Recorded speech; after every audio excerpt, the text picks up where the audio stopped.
Melden Sie mich dem König. Unmöglich. Ich glaube, seine Majestät geruht schon zu schlafen. Geruht zu schlafen? Jetzt am Mittag? Gneisenau? Ich bitte Eure Majestät im Namen aller Generale einen Aufruf an unser Volk zu richten.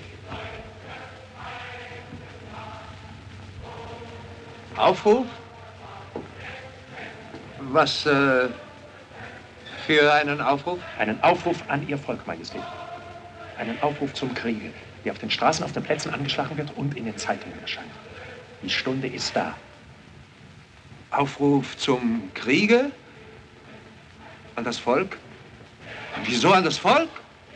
Sache der Armee? Gneisenau. Sehr wohl, Majestät. Aber das Volk wird die Armee sein. Das ganze Volk. Schauen, Majestät, da hinaus.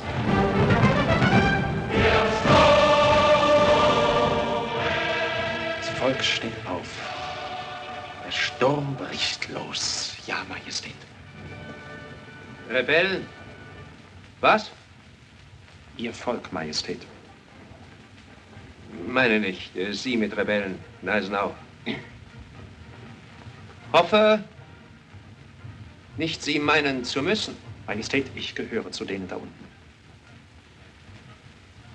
Mein großer Ahnherr Friedrich II. hat auch kein Volk hinter sich. Nur Soldaten. Ein Volk leidet nur unter einem Kriege. Jedes Volk ist ein Feind vom Kriege. Was kann es mir bieten? Den Glauben, Majestät, an die Kraft, an das Recht und an den Sieg. Wenn es nach dem Volk gegangen wäre, so hätten wir Napoleon, als er mit seinen Generalen auf der Flucht durch Deutschland war, gefangen gesetzt. Gezögert haben bloß immer die Diplomaten und die Militärs, die sich von diesem Herrn Metter nicht gängeln ließen. Versäumen wir nicht wieder den Augenblick, Majestät. Kennen ja meine Meinung, Gneisenau. Wir sind ein Fantast, Poet, deutscher Träumer. Wirklichkeit sieht anders aus, Gneisenau. Ich kenne die Wirklichkeit, Majestät. Ich sah ihr ins Gesicht, damals in Kolberg, als unsere Armeen auseinanderstoben und sie Napoleon durch ganz Deutschland vor sich hertrieb. Als eine Festung nach der anderen fiel, da waren es die Bürger, die Preußen gerettet haben. Denke, Sie sind der Sieger von Kolberg, Gneisenau? Nicht ich, Majestät. Die Bürger waren es, die allein nicht kapitulierten.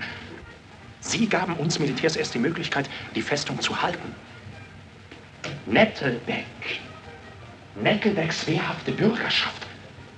Das Volk von Kolberg. Majestät! Gneisenau!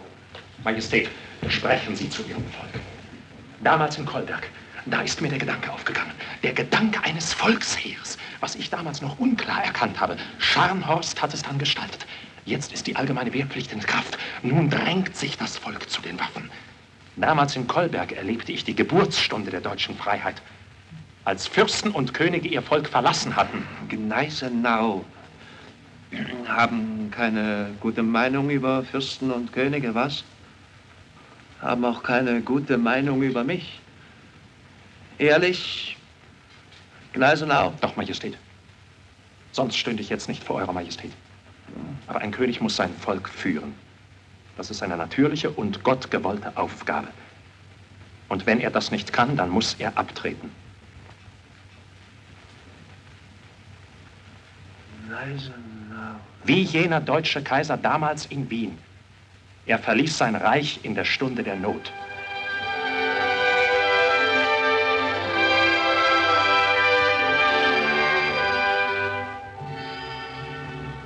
Wir, Franz II., von Gottes Gnaden erwählter Kaiser, Erbkaiser von Österreich, erklären, dass wir in Ansehung verschiedener politischer Geschehnisse im Reich, über die wir nicht mehr Herr sind, sowie insbesondere nach der Bildung des Rheinbundes, nach der Abtrennung Sachsens und der unentschlossenen Haltung des preußischen Königs, das Band, welches uns bis jetzt an den Staatskörper des Deutschen Reiches gebunden hat, als gelöst ansehen und uns dadurch von allen übernommenen Pflichten gegen das Deutsche Reich losgelöst betrachten und die von wegen desselben bis jetzt getragene Kaiserkrone niederlegen.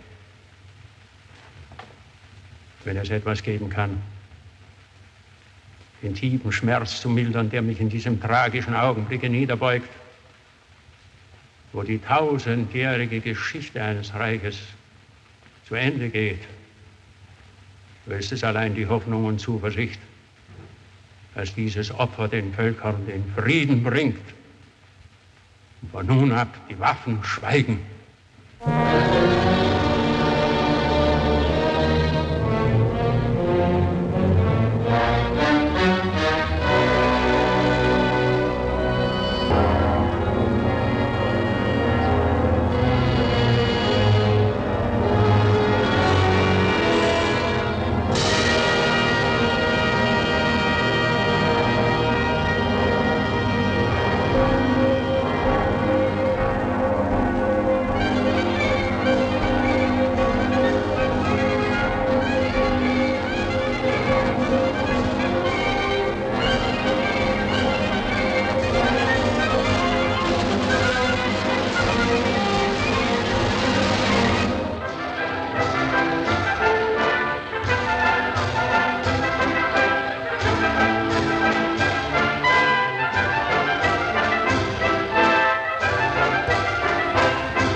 Und ich will Ihnen ja Ihr Glauben nicht nehmen, aber ich sehe schwarz. Ich glaube, es ist das letzte Fest, was wir hier feiern. Und hast du das schon gelesen, Onkel Nettelbeck? Eine Proklamation an die Rheinbundstaaten, Straßburg, an Mainz und alle deutschen Städte. Der Bevölkerung der deutschen Länder, die befürchtet, der Krieg werde ihre Häuser, ihr Hab und ihr Gut zerstören, mache ich bekannt, dass es nur mein Wunsch ist, das Glück und den Wohlstand Europas zu sichern. Napoleon, Kaiser der Franzosen. Bauernfängerei, auf das fallt ihr rein. Gegen Kanonen kann man nur Kanonen richten, keine sentimentalen Gefühle. Das sind genau die Anschauungen, die uns von einem Krieg in den anderen hetzen. Deine patriotische Gesinnung in Ehren, aber... Lassen Sie mich mal, Herr Werner. Herr Nettelbeck, glauben Sie denn wirklich, dass das kleine Preußen gegen den Welteroberer etwas ausrichten kann? Wäre es nicht vernünftig, man ließe die Machtverhältnisse bestehen, wie sie sind, und hielt auf Frieden, Ordnung und Wohlstand? Einer muss ja regieren. Aber warum gerade wir? Vasallen werden, wo wir Herren sein können. Knechte im eigenen Haus. Nur damit Ihre Geschäfte nicht gestört werden, Herr Goldnow.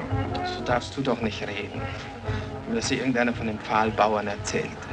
Und gerade du hast doch die Welt gesehen. Du musst doch einen ganz anderen Blick gekriegt haben, einen anderen als den hier aus der Kolberg-Perspektive. Ja, wenn du nicht gewesen wärst und hättest mir erzählt von deinen Reisen, wäre ich ja auch nicht dazu gekommen, rauszukommen und selber zu sehen. Und so habe ich einen Weltblick gekriegt. Ich bin ja ein Weltbürger geworden. Na. Wir können klug schnacken, so viel wir wollen. Wir werden heute die europäische Frage nicht mehr lösen. Geh zum Bullenwinkel rauf. Zu deinem Vater, willst du mit? Wozu denn? Ich fühle mich doch hier sehr wohl. An jeder, wo er sich am wohlsten fühlt.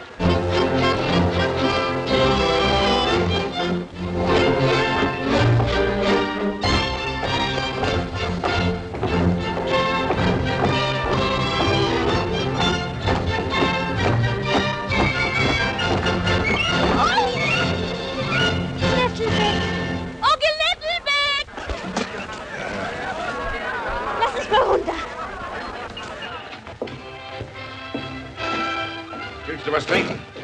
Nein, danke. Das ist aber nett von dir, dass du zu uns gekommen bist. Ja, ich hab's nicht ausgehalten da bei dem Trubel auf dem Marktplatz. Du machst aber so ein ernstes Gesicht. Klaus macht mir Sorge. Was, Klaus? Hätte ich doch nicht überreden sollen, ihn rauszuschicken nach Straßburg auf die Musikschule. Geigenspielen hat er vielleicht gelernt, aber sonst... Ja, Bauer, das ist er nicht mehr. Er hat mehr das Blut seiner Mutter als meins. Die ist auch nie Bäuerin geworden. Die ist immer die Kantorstochter geblieben. Maria, die ist nach mir geschlagen. Friedrich auch. Ja, Friedrich. Habt ihr was von ihm gehört? Der liegt doch mit Schilder beim Herzog von Braunschweig. Nettelbeck, du hast doch irgendwas. Bei Jena oder Auerstadt. Woher weißt du denn? Du weißt was von Friedrich. Ist ihm was? Nein, von dem Jungen weiß ich nicht, aber... Luca Du hat anbefohlen, es soll nichts verlauten. Den Bürgern soll das Fest nicht gestört werden und... Red doch schon, um Himmels Willen. Was ist denn? Schief ist es gegangen. Was? Die Preußen sind geschlagen. Prinz Louis Ferdinand ist tot. Bei Saalfeld ist er gefallen. Der Prinz? Preußens Herz.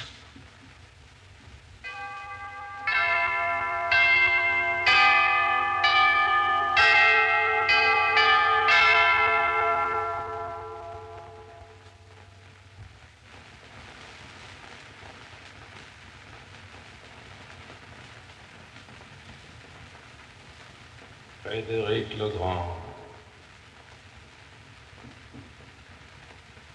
Friedrich der Große.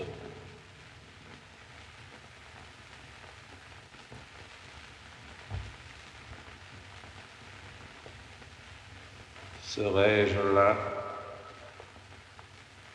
si tu vivais encore?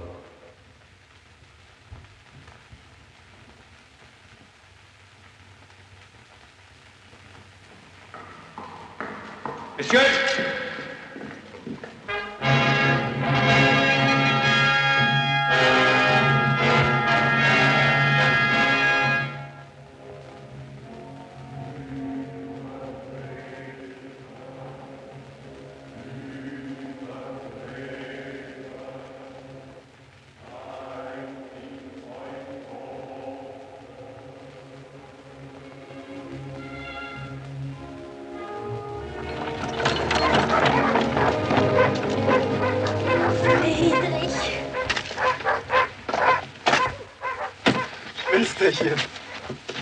Schwesterchen. Friedrich! Hör mal, Vater. Hast du 400 Leute an Schild und 10 Kameraden Quartier auf deinem Hof? Aber gewiss, mein Junge. Gewiss. Wo ist der Leutnant? Hier. Leutnant sind Sie? Sie gucken wegen der Uniform. Meine Uniform liegt irgendwo zerfetzt bei Auerstedt. Wenn Sie sich bei einem alten Wachtmeister wohlfühlen, dann kommen Sie mal rein. Die Ernte ist drin. Aber sie muss bei Zeiten rationiert werden. Auch müssen die Kartoffeln aus der Miete reingeholt werden, ehe der Frost kommt. Neulich hat es schon geschneit. Da ist ja schon wieder ganz warm geworden. Nur nicht überhasten. Aber warum wollen Sie denn die Kartoffeln aus den Mieten wieder rausholen? Weil wir es in der Stadt brauchen. Wenn wir warten, bis der Feind vor den Toren steht, ist es zu spät, die Kartoffeln reinzuholen. Und eine Stadt kann sich nur halten, wenn die Ernährung gesichert ist. Ist das Sache der Bürger? Das ist Sache eines jeden vernünftigen Menschen, dafür zu sorgen, dass genügend Korn, Mehl, Schlachtvieh und Branntwein in der Stadt ist. Ich habe mir da genaue Verzeichnisse gemacht, bin von Haus zu Haus gegangen, in allen Scheunen und auf allen Speichern bin ich herumgekrochen. Ich habe genau aufgezeichnet, was überhaupt an Vorräten noch vorhanden ist. Wer hat Sie dazu befugt? Ich mich selbst. Ich bin Bürgerrepräsentant. Mein Amt gibt mir ein Recht dazu. Bitte. Was sollen denn diese Zettel? Diese Zettel sollen Ihnen eine Unterlage bieten, Herr Kommandant, für die Einkäufe bzw. die Requirierungen von Lebensmitteln. Zerbreche er sich bitte nicht meinen Kopf. Für die Ernährung meiner Soldaten habe ich gesorgt. Ah, und die anderen können hungern. Meine Magazine sind voll bis unters Dach. Ihre Magazine liegen viel zu sehr auf einem Haufen, Herr Kommandant. Eine viel zu gute Zielscheibe für den Feind. Eine Bombe in diese Fachwerkspeicher und alles ist hin. Was wollen Sie damit sagen? Dass es sicherer wäre, die Vorräte auf verschiedene Stellen zu verteilen. Unsere Magazine haben der große Kurfürst und Friedrich der Große vor dem Siebenjährigen Krieg angelegt. Und die Russen haben sie auch nicht getroffen. Wollen Sie sich unterstehen, Kritik an dem Erbe Friedrichs des Großen zu üben? Warum nicht? Die Bestimmungen Friedrichs des Großen waren vor 50 Jahren richtig. Das müssen sie ja heute nicht mehr sein. Wir haben es ja heute mit ganz anderen Kanonen zu tun. Ich verbiete Ihnen, mir militärische Ratschläge zu geben. Sprechen Sie für Ihre Bürger. Das ist Ihr Amt. Die Verteidigung der Stadt ist meine Sache. Na, dann genau uns gut. Was haben Sie da eben gesagt? Ich? Oh, ich hab nichts gesagt. Da haben Sie Ihre Zettel zurück. Lassen Sie mich mit Ihrem Kram in Frieden. Ich stehe hier am festen Auftrag meines Königs. Aber der lautet nicht, dass ich den Bürgern ihre Kohlsuppe koche. Komm mal her. Mich wundert, dass kein Vogelnest in der Kanone ist. Wo haben Sie sich denn so zugerichtet, Kamerad? Das ist doch der Leutnant von Schill. Was ist der, Leutnant? Schon gut. Woran soll er es auch sehen? Sag mal, wollt ihr mit der Kanone hier schießen? Warum nicht, wenn es nur tut, Herr Leutnant? Wann habt ihr denn das letzte Mal damit geschossen? Weiß ich nicht. Ich habe nie mit der Kanone geschossen. Seit wann stehst denn du hier in Kolberg? Im 6. Jahr, Herr Leutnant. Was? Und da habt ihr nie mit der Kanone geschossen? Nein, Herr Leutnant. Na, die schießt auch nicht mehr. Die ist verrostet. Sind die alle so? Ja, hier auf dieser Schanze sind sie alle so. Aber drüben auf der Gleichschanze, da stehen 12 Achthünder. 12... Na was denn nun? 12 Hünder aus Bronze. Die sollen gut sein. Und wie viele Eiserne habt ihr? Sind der Leutnant doch kein Spion? Nee, ich bin der Kaiser Napoleon persönlich, Schafskopf. Napoleon. Na also wie viel? 72 Eiserne haben wir, glaube ich. Überall rum verteilt in die Stadt. Danke, Kamerad. Herr Leutnant. Kinder. Macht ihr es dem Napoleon leicht? Das sagt Onkel Nettelbeck auch immer. Bleiben Sie doch bei uns, Herr Leutnant. Bei uns in Kolberg. Ich verstehe ja nicht so viel davon, aber mein Paten Onkel Nettelbeck sagt immer, wir sind verraten und verkauft mit unserem Kommandanten Lugadou. Alle reden doch schon von den schlechten Kanonen und von der schlechten Proviantierung. Die Festung, so wie sie jetzt ist einem Angriff nicht gewachsen. So? Sagt Nettelbeck. Blücher. Der alte Blücher. Seine Tabaksdose. Als wir 1793 da unten am Rhein lagen, da hat er mir die Tabaksdose geschenkt. Wir hatten nichts zu essen. Da habe ich eine Krähe geschossen, halb verhungert war er schon. Und da hat er sie mir geschenkt. Und nun haben sie ihn doch ausgehungert mit 6.000 Mann. Mit 6.000 Mann. Kinder, wenn der alte Blücher sich gefangen nehmen lässt. Da muss schon Matthä am letzten sein. Tja. Wo gehen wir denn nun hin? Vielleicht nach Königsberg. Zum König. Da ist er wohl hingegangen, ne?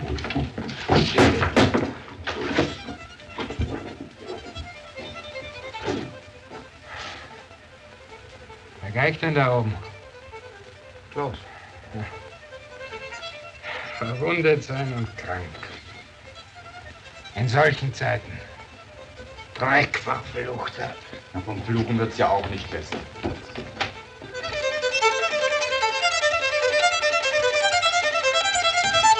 Klaus, hör doch auf. Unten ist dein Bruder und der kranke Leutnant. Und du tust, als ob dich das gar nichts angeht. Ja, geht mich ja auch nichts an. Was regst du dich denn auf? Solange mit euren Mistgabeln hier herumgefuhrwerkt, geht gar nicht mehr. Die Finger sind ganz steif. Dann bitte ich dich wenigstens jetzt aufzuhören, Klaus. Warum denn? Ich sage es dir doch. Der Leutnant ist krank. Das ist ein kranker Mensch. Der kommt aus der Schlacht und ist verwundet. Das weiß ich ja. Habt ihr wohl vergafft in ihn?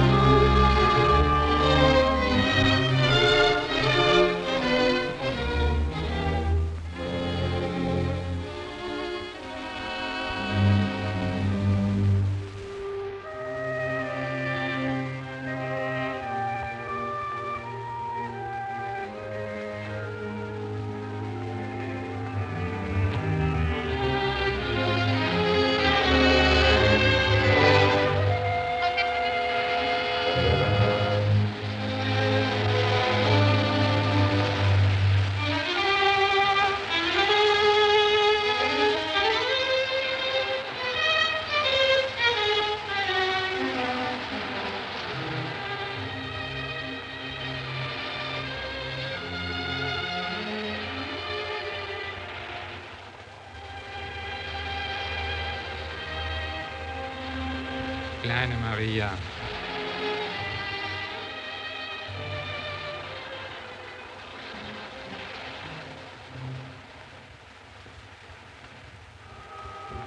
Jill. Ich habe Angst, Jill. Vor mir? Nein. Vom Krieg? Ja, aber Maria, hier ist doch noch gar keine bei euch in Kolberg. Nein, noch nicht. Aber Sie haben doch schon einmal nach Kolberg geschossen. Damals die Russen vor 40 Jahren. Wenn das nun wieder so kommt? Das wollen wir nicht hoffen, Maria. Nein. Tut dir deine Wunde noch sehr weh? Nicht mehr. War es eigentlich ein Offizier? Oder wer war es, der dich verwundet hat? Ja, das war ein Offizier. Bei Auerstedt war es. Warum willst du es denn wissen? Schrecklich sind die Menschen. Warum muss er nach dir schlagen mit seinem Säbel?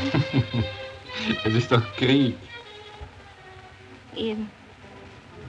Schrecklich ist das. Es soll niemand nach deinem Kopf schlagen, Schill. Oder nach dir schießen. Maria.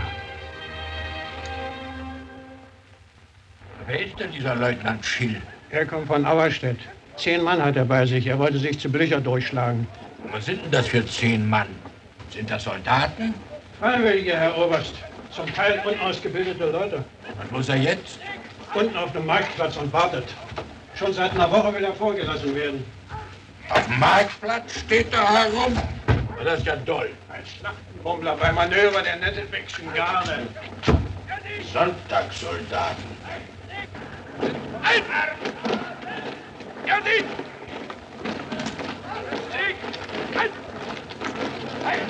Darf ich mal eingreifen, Herr Nettelbeck? Ja, greifen Sie mal ein.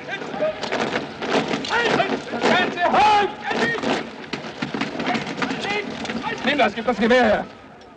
Meine Herren, Zivilisten! Den Soldaten seid ihr noch lange nicht. Bei Auerstedt haben wir gestanden wie die Eichen und sind abgeknallt wie die Hasen. Warum? Ohne Schutz und ohne Deckung standen wir da. Wie eine preußische Mauer. Die französischen Karrees, die knallten uns einfach um. Wir müssen also umlernen. Deckung suchen. Hinschmeißen. Rücksichtslos. Auf die schönen Uniformen kommt es dabei nicht an. Leute, geht doch nach Hause. Lasst doch das alberne Soldaten spielen. Wem soll denn das nützen? Nun, Sie als Offizier unterstützen das. Mag vielleicht ganz freundlich gemeint sein von den braven Leuten, aber versprechen Sie irgendeine militärische Wirkung davon? Im Gegenteil, sobald es mal ernst wird, da würde diese Bürgergarde nur Verwirrung stiften. Oder sind Sie vielleicht anderer Meinung, Herr Leutnant? Wenn ich mir gestatten darf, ja. Die wollen doch das Richtige. Sieh mal einer an. Was wollen die denn? Das ganze Volk wehrfähig machen. Das wollen sie. Ein Volk von Soldaten wollen sie werden. Das können wir doch gebrauchen. Herr Oberst, in den Bürgern liegt die Rettung des Vaterlandes. Auf ihren Mut und auf ihre Haltung kommt es an. Wenn eine Festung belagert wird, dann gibt es keinen Unterschied mehr zwischen Bürger und Soldaten. Ach, Krieg führen ist ein Handwerk, das gelernt sein will. Gelernt, ja. Aber ein Handwerk, Herr Oberst? Nein, ein Handwerk ist es nicht. Es ist eine Sache des Herzens. Und die Kolberger haben Herz. Die lieben ihre Stadt und ihre Heimat und ihr Meer und ihre Äcker. Und darum werden sie besser verteidigen als die Herren Festungskommandanten. Ja. Magdeburg hatte 20.000 Soldaten und kapitulierte vor 500 Franzosen, ohne einen Schuss abzugeben. Ja, was wollen Sie denn hier? In welchem Auftrag sammeln Sie eigentlich Leute um sich? Im Auftrag seiner Majestät des Königs. Bitte, Handschreiben seiner Majestät, das mich beauftragt, ein Freikorps zusammenzustellen, überall, wo ich es für richtig halte. Und wenn Sie es interessiert, Herr Oberst, ich habe bereits 450 Mann hier im Kolbergschen Land geworben. Wir sehen noch nicht sehr proper aus. Wir haben noch nicht für alle Uniformen. Der Stoff ist knapp. Das Geld ist auch knapp. Vorläufig geht es nur aus meiner eigenen Tasche, aber das macht ja nichts weiter. Naja. Warum gehen Sie denn mit Ihrem ehrenwerten Tatendrang nicht dahin, wo Krieg geführt wird? Ich glaube, der Krieg wird bald zu uns kommen. Wir brauchen ihm nicht nachzulaufen. Unsinn. Bis hierauf kommt der Krieg nicht. Sobald Napoleon Berlin besetzt hat, da kann er den Frieden diktieren. Ist traurig, aber nicht zu Ende. Was ist schon Kolberg für ihn? Ist ja fast nur ein Dorf. Ein Riesendom, ein paar lumpige Häuser drumherum. Nicht ein Mann, nicht eine Kanone wird der für Kolberg opfern.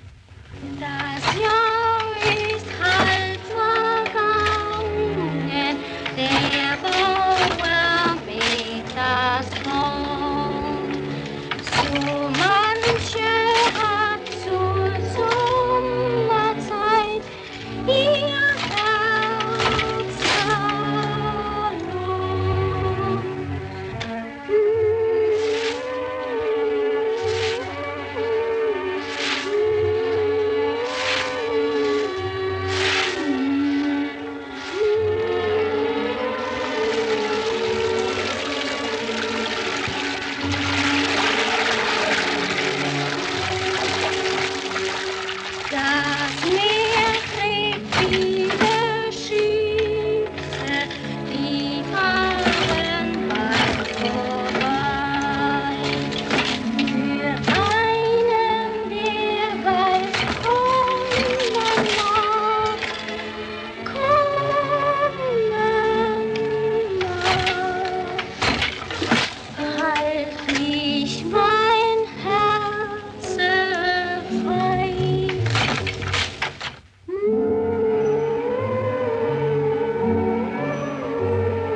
Vorsitzender des 10-Männer-Rates bringe ich euch hiermit einen umständlich in französischer Sprache abgefassten Brief des derzeitigen Generalgouverneurs für Pommern zur Kenntnis, der heute in zweifacher Fassung hier eingetroffen ist. Einen an den Kommandanten der Festung Kolberg und einen an den Bürgerrepräsentanten. Ich werde euch mal vorlesen.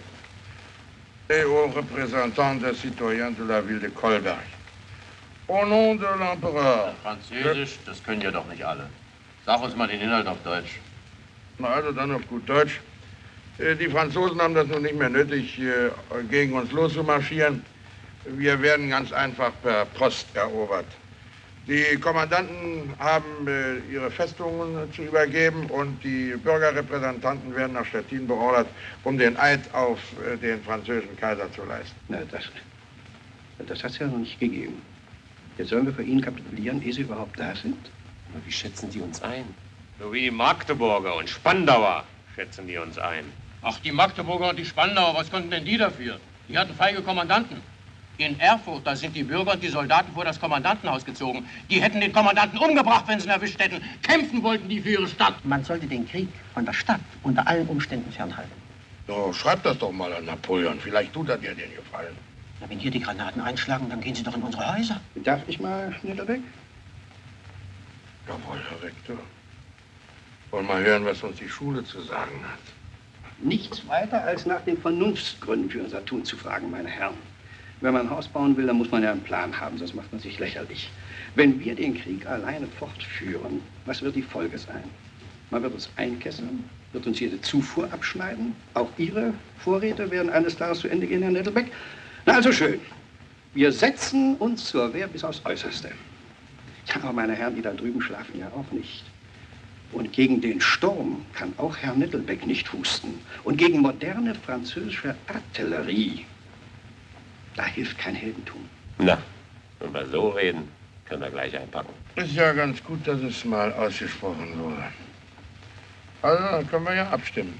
Über so eine ehrlose Zumutung stimmt man nicht ab. Den Grund wollen wir wissen, warum wir uns vielleicht opfern sollen. Den Zweck, das Ziel. Ach, Gründe brauchen Sie, ein anständiger Kerl zu bleiben. No. Es gibt doch Gründe, warum man eine Festung nicht aufgeben soll. Zum Beispiel die besten französischen Kanonen, von denen Sie vorher sprachen, Herr Rektor, hier festzuhalten vor Kolberg, damit sie nicht gegen unsere Truppen bei Danzig oder Tilsit oder sonst wo eingesetzt werden können. Das wäre zum Beispiel schon ein Grund. Auch sachliche Gründe gibt es viele. Aber es gibt auch unsachliche Gründe, wie Sie die vielleicht nachher nennen werden. Was würde zum Beispiel aus einem Preußen werden, das sagt, du, Napoleon, du bist ja so viel stärker, so viel mächtiger, komm mal und verschluck uns mal ruhig. Wir können ja doch nichts gegen dich machen. Was würde aus diesen Menschen werden, die so denken und so sprechen würden? Ja, die würden sich doch selbst ausrotten. Und sie verdienten auch gar nichts anderes, als ausgerottet zu werden. Na, überlegen muss man doch sowas. Die Vernunft.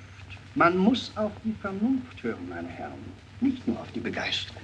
Begeisterung ist billig. Na also, wollen wir kapitulieren? Kann ich ja meine Koffer packen und nach Stettin fahren. Kapitulieren? Nö. Wer hat das gesagt? Nein, kapitulieren nicht. Na, also, wer will denn kapitulieren? Ich glaube, es sind dann auch mehr, die kapitulieren wollen als ich. Die Herren sind bloß so feige, es zu sagen. Ach, und der Herr Reda Gollnow, der ist der Mutige. Es gehört ja auch Mut dazu, zu erklären, dass ich es ablehne, in einer Stadt zu leben, die vom Feinde belagert wird. Ich habe keinerlei Appetit auf den Heldentod, wenn Sie schon wissen wollen. Ich bin ja kein Soldat. Und alles, was ich mir in meinem Leben gesammelt habe, das ist mal zu schade, ist einfach zertrümmern zu lassen. Na, Sie haben doch so ein schönes Schiff, Herr Reda Gollnow, nicht? Dann packen Sie doch all Ihre ganzen Sachen auf Ihr Schiff, nicht wahr? Und reisen Sie mit Ihrer werten Familie nach Bornholm oder Schweden, nicht? Da kommen Sie um den Krieg. Oder bilden Sie sich etwa ein, wir werden unsere schöne alte Stadt preisgeben, bloß damit Ihr wertvolles Eigentum unangetastet bleibt? Ihr Haus am Markt, das ist mir ebenso wertvoll wie die armseligste Tagelöhnerkarte da unten an der Persante. Der französische Kommissär ist da. Darf er eintreten? Bitte.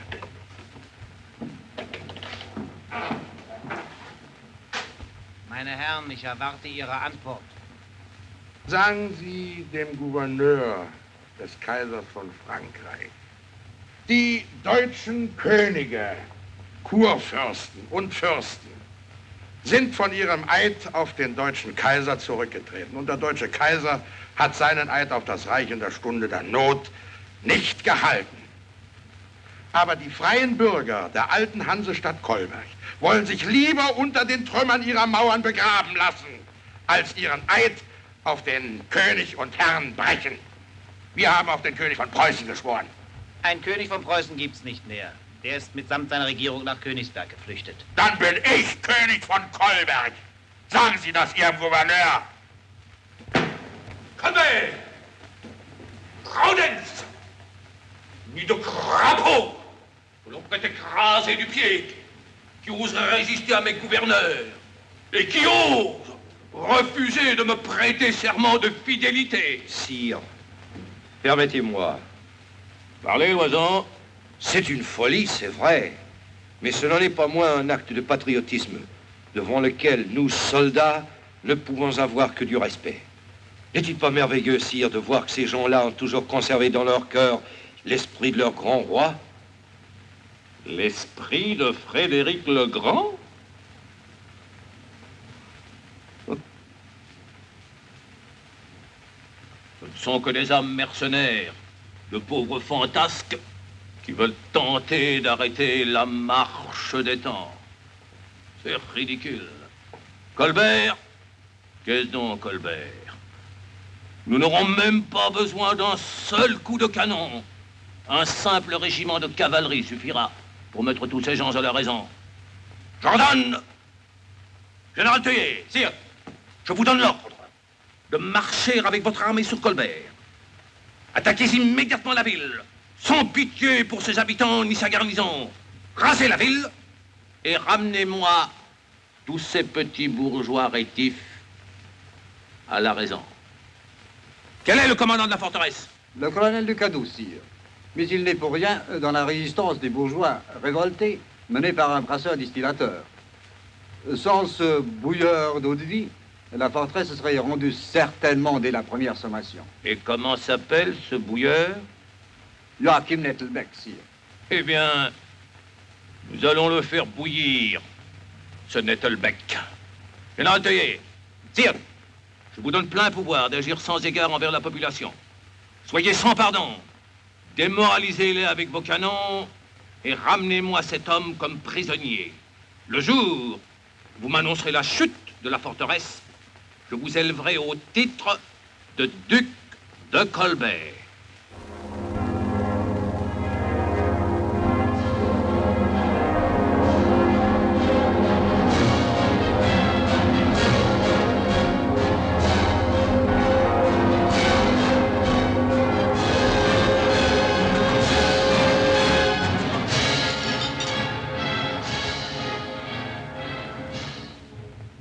Ein schweres Jahr ging zu Ende. Ein neues kommt herauf. 1807. Na, das klingt ja so düster. Maria, steck mal einen Weihnachtsbaum an. Wer weiß, ob wir im nächsten Jahr noch alle so um ihn herum sitzen werden. Na, Punkt nicht, Vater. Ihr schwarze was, Junge. Manchmal weiß man mehr, als man weiß.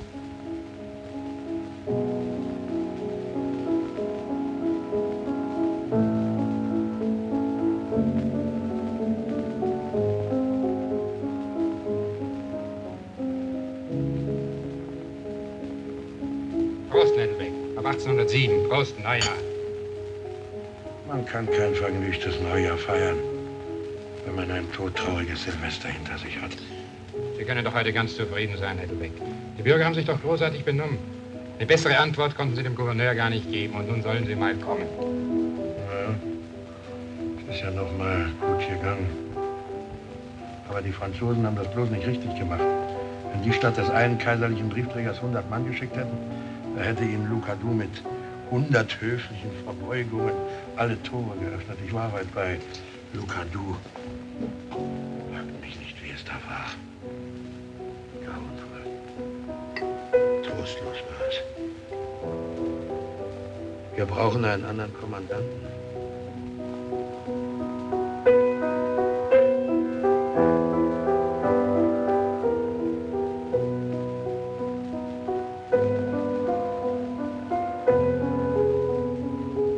willst du mit mir anstoßen? Nein, ich möchte dich etwas fragen, Schill. Bitte? Liebst du Maria?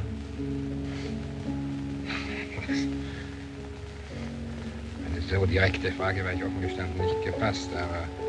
Antworte mir. Tja, ich liebe sie. Um Gottes Willen, was soll daraus werden? Ja, was daraus werden soll. Das musst du dir doch überlegen, Schill, das ist doch meine Schwester. Ja. Ich habe da mal einen Satz in einem Buch gelesen. Ich lese sonst nicht, aber den Satz habe ich mir gemerkt. Was ist das? Tu keinem Mädchen etwas zuleide. Bedenke immer, dass deine Mutter auch einmal ein Mädchen gewesen ist. Ja, so heißt das. Ich werde nie im Leben eine Frau heiraten. Ich bin mit dem Krieg verheiratet, Friedrich. Ja, siehst du, Schill, und darum bitte ich dich, mach sie nicht unglücklich. Ich habe Angst um Maria. Du weißt zwar nicht, was du von mir verlangst, aber ich verspreche dir's. Ich werde sie nicht unglücklich machen. Danke. Liebe kleine Maria, arme kleine Frau, du bist für den Frieden geschaffen. Das steht in deinen Augen und könnte einen den ganzen Krieg vergessen machen.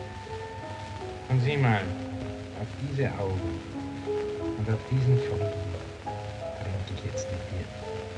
Prost, Maria. Prost, Schill.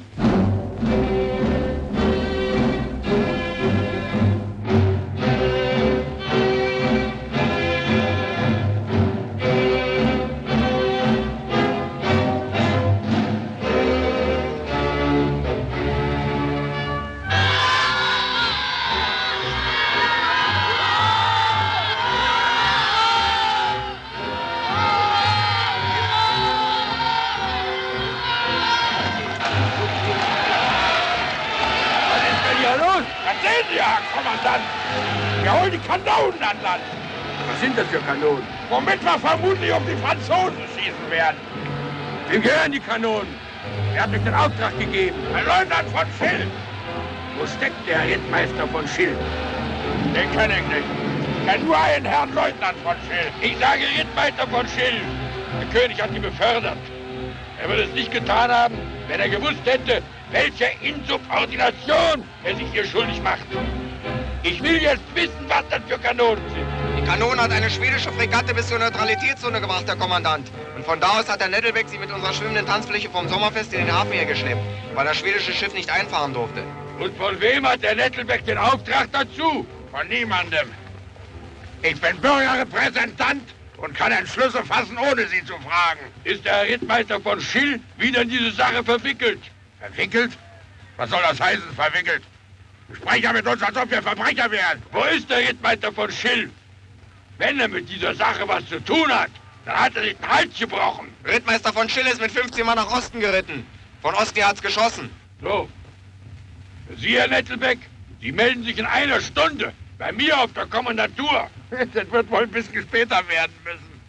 So schnell kriegen wir doch die Kanonen ja nicht unter Dach. Das kann nicht gefälligst meine Sorge sein, was aus den Kanonen wird. Ach, Herr Kommandant, wenn wir darauf gewartet hätten, dass Sie sich sorgen, da hätten wir die Kanonen nicht. Und seit wann ist es Sitte, dass sich der Bürgerrepräsentant einer Stadt um die Beschaffung von Kanonen bemüht? Seit dem Tage, als ein gewisser Herr Kommandant von Lucadou hier in Kolberg einzog und in fahrlässigsterweise die Kanonen auf unseren Wällen verrosten ließ und damit in sträflicher Weise die Sicherheit der Stadt gefährdete. Wenn die französische Artillerie so wochenlang, monatelang auf unserer Stadt herumtrommelt, da bleibt uns sowieso nichts anderes übrig, als zu Kreuze zu kriechen.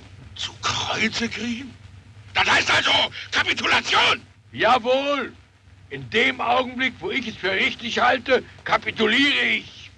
Kapitulation ist besser als Selbstmord. Wenn meiner Gegenwart von zu Kreuze kriechen redet, gib mir ehrlich meine Säbel in den Leib! Sie sind verhaftet! Schreiben Sie! Französische Vorhuten zieht östlich der Stadt am Kiefernwäldchen. Es werden Kanonen in Stellung gebracht.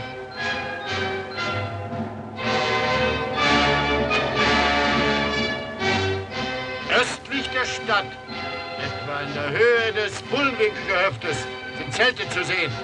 Abgesessene Kavallerie und ein Trupp von etwa 100 Mann zieht heran. Sofort Meldung hinunter zu Herrn Leutnant von Schill. Angriff von allen Seiten, präzise zu gleicher Zeit. Wie wild schießen und niederschlagen, damit sie gar nicht erst zur Besinnung kommen. Verstanden? Jawohl, Herr Leutnant. Ihr lasst euch aber in keinen längeren Kampf ein, damit Ihnen nicht unsere zahlenmäßige Unterlegenheit auffällt. Gruppe Franz? Hier, Leutnant. Du reitest mit deiner Gruppe auf die Straße nach Kamm. Auf der Kreuzung, wo es nach Altstadt geht, da gehst du in Deckung. So wie du schießen hörst. Attacke! Sofort angreifen! Nur eine einzige Salve, hörst du? Aber die muss sitzen. Und dass sie mir nicht ohne die französischen Kanonen nach Hause kommt. Du reitest mit dem Rest. Still! Die Franzosen! Bist du denn begegnet? Im Bullenwinkel! Was ist im Bullenwinkel? Die haben unseren Hof besetzt. Wie viel sind es? Der Vater ist drin. Wie viele sind? Der Klaus ist auch Ich drin. frag dich, wie viele sind? Viele! Maria, sind's 100? 100 oder 50, das weiß ich doch nicht so genau. Ich hab sie doch nicht gezählt. Wie viel sind wir noch? 16 Mann. Beide Männer aufsitzen. Es geht zum Bullenwinkel. Meinen Helm.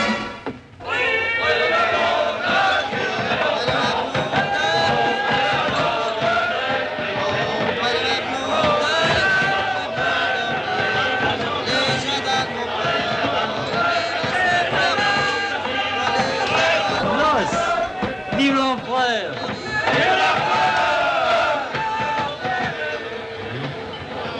Na, höchst du dich wieder auf den Kaiser? Vive l'Empereur! Na? Vive l'Empereur! Lauter! Vive l'Empereur! Vive l'Empereur!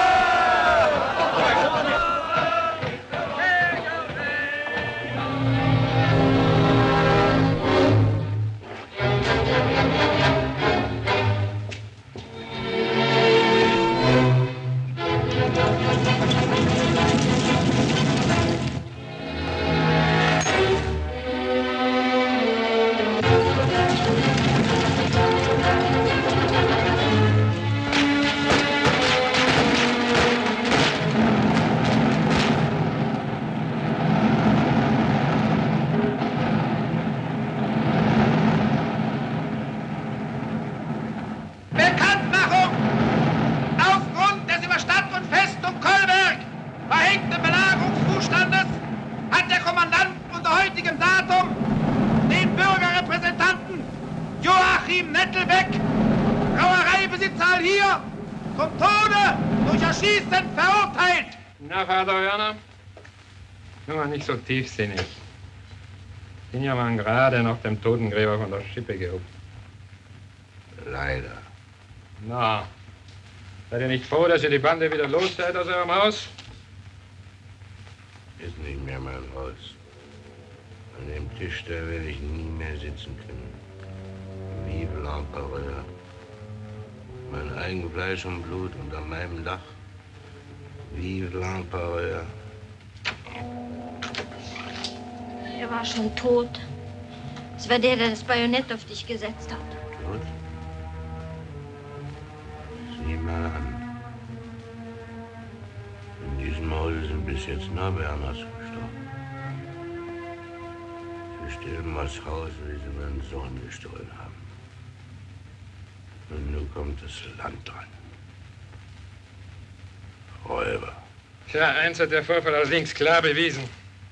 Das Haus muss weg. Hören Sie, Werner? Das Haus muss weg. Ich habe mir es von draußen angesehen. Es ist eine ideale Deckung für den Feind. Es liegt höher als die Düne. Das kleine Wäldchen schützt vor Sicht. Und hinter dem Gehöft können Sie jederzeit Ihre Artillerie unbemerkt aufstellen. Das Haus muss weg. Brennt's doch an. Dann ist es weg. Was sagst du? Das Haus muss weg? Unser Haus? Der Hof hier? Es ist eine ideale Artilleriestellung gegen die Stadt. Man kann von Kolberg aus nicht in das Wäldchen einsehen.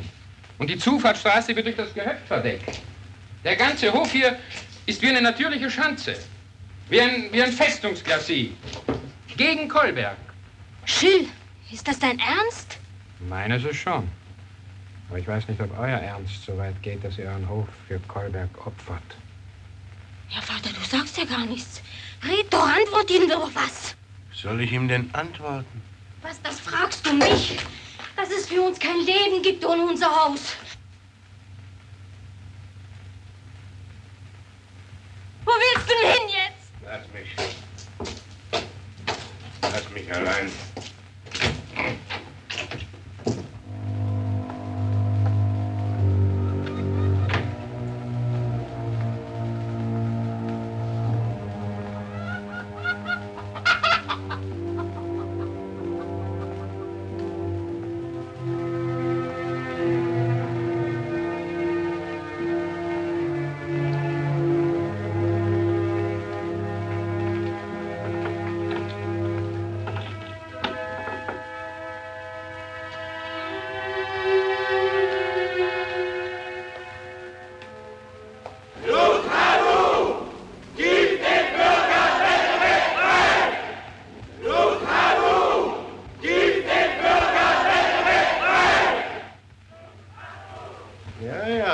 Herr von Lucadou. Die Leute murren. Vorläufig murren sie noch. Kann auch ganz anders kommen. Ich fürchte ganz andere Auswirkungen, wenn Sie den Bürgerrepräsentanten wirklich erschießen lassen. Ich garantiere für nichts mehr. Und ich gestehe, selbst ich würde vor nichts zurückschrecken, wenn Sie den Nettelbeck auch nur ein Haar krümmten. Auch nicht vor Ihren schlimmsten Drohungen. Das ist offener Aufruhr!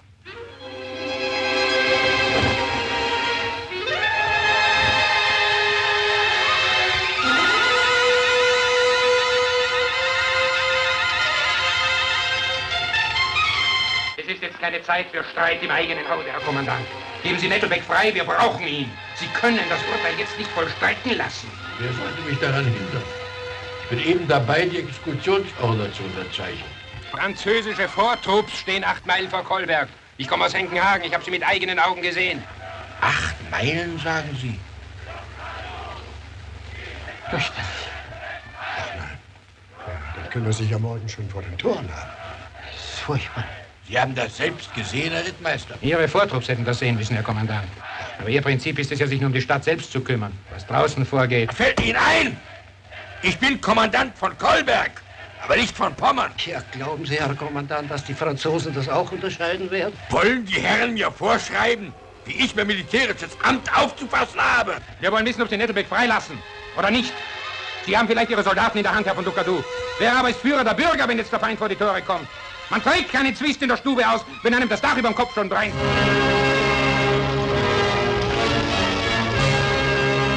Treibt doch die Türe weg, Sie laufen ja ins Feuer! Wahnsinn, idiotischer! Wo ist denn Ihr Vater?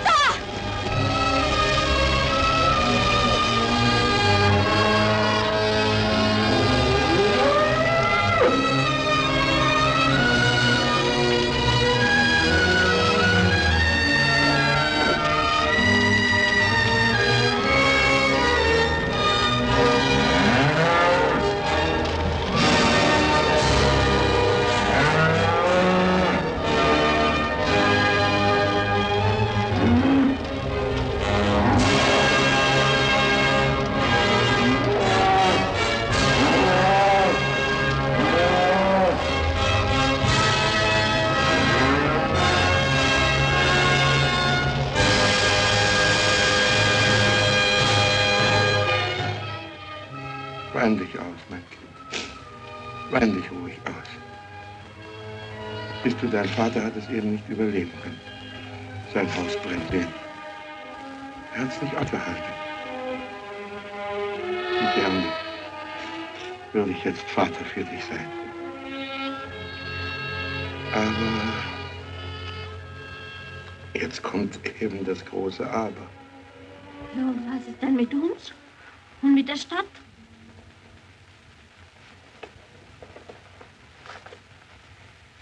Ich habe einen Brief geschrieben, heute in der Nacht.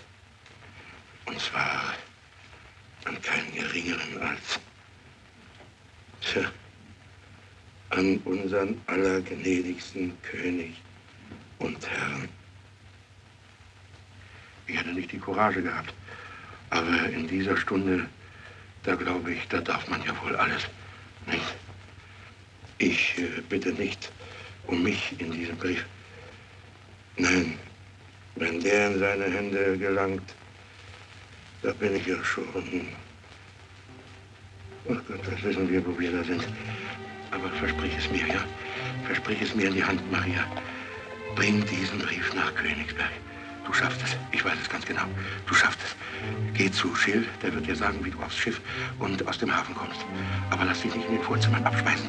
Und gib auch keinem Diener diesen Brief, auch keinem Adjutanten. In seine Hände musst du ihn legen. Hörst du, seine Augen müssen ihn lesen. Was steht denn drin in dem Brief? Ich bitte für Kolberg um einen jungen und mutigen Kommandanten. Man schickt doch ein kleines Mädchen nicht durch die französischen Linien. Warum denn nicht, wenn es wichtig ist? Und warum schickt er gerade dich? Ich begreife Nettelbeck nicht. Weil er mir vertraut, Schill. Mehr als du. Er konnte es ja auch keinem anderen sagen. Es durfte ja sonst niemand zu ihm ins Gefängnis. Nur ich, weil Vater gestorben ist. Warte doch, bis er frei ist und dann spreche ich mit ihm. nicht frei. Dieser Mensch ist böse. Nettelbeck hat gesagt, er wird Kolberg dem Franzosen übergeben. Wir müssen einen anderen Kommandanten haben. Das steht in dem Brief drin? Ja, ich soll den Brief dem König selbst übergeben. Du, kleines Mädchen, sollst das tun? Warum nicht? Als du von mir verlangtest, dass wir unser Haus verbrennen, da hast du nicht dran gedacht, dass ich ein kleines Mädchen bin. Du hast mehr von uns verlangt als Nettelbeck jetzt. Ich habe Angst um dich, Maria. Du hast keinen Vater mehr, der auf dich aufpassen kann. Ich habe Angst um dich. Macht dich das nicht ein bisschen glücklich? Ich möchte lieber, dass du stolz auf mich bist. Und ich soll dich noch selbst hinausbringen. Ist das nicht zu viel verlangt? Findest du nicht auch? Ich glaube, nur wenn wir voneinander zu viel verlangen, Schill, nur dann können wir genug tun. Jetzt in Kolberg. Tja, da hast du recht, Maria. Siehst du, Aber wenn du nicht wiederkommst, dann werde ich mir ewig Vorwürfe machen. wenn ich nicht wiederkomme, Schill, dann sollst du wissen, dass dich die kleine Maria aus Pomwinkel sehr, sehr lieb gehabt hat. Komm, es eilt, sagt Nettelbeck. Herr Rittmeister, bestellen Sie mir sämtliche Offiziere. Was ist mit Nettelbeck? Er ist frei. Na also. Aber einen Augenblick mal. Meine Herren, wenn Sie es gut mit Nettelbeck meinen oder wenn Sie etwas über ihn vermögen, dann warnen Sie ihn, Herr Fanselow, Herr Rittmeister. Ein zweites Mal gibt's keinen Pardon. Nettelbeck ist frei!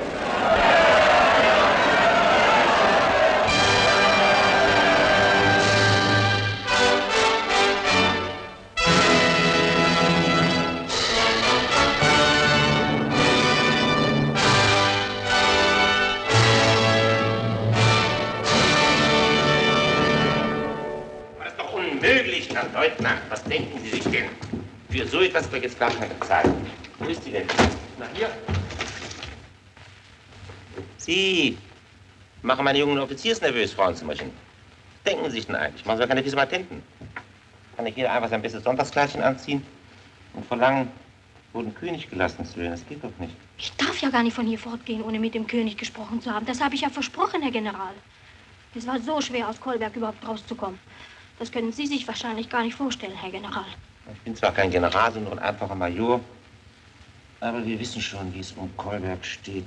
Ich bin durch 2 französische Seesperren gefahren, Herr Major. Ja, glauben Sie denn, ich will das alles umsonst durchgemacht haben? Die haben ja sogar nach uns geschossen. Ja, dann gib den Brief hier ab. Ich werde ihn weiterleiten. Herr Major, Ja, was ist ich bitte denn? Sie herzlichst. Aber Herr Major! was soll denn das? Herr Major, Sie dürfen jetzt nicht weggehen! Lasst mal. Der Herr Leutnant hat gesagt, nur Sie können mich vor den König bringen. Wenn Sie jetzt weggehen, dann ist alles verloren. Also, was steht denn nun drin in deinem Brief? Hm? Ja, Das weißt du gar nicht? Doch, natürlich weiß ich das, aber der Brief ist doch nicht für Sie, der Brief ist doch für den König. Da darf doch nicht jeder wissen, was drin steht. Was, auch sein Adjutant nicht? Nein, natürlich nicht. So.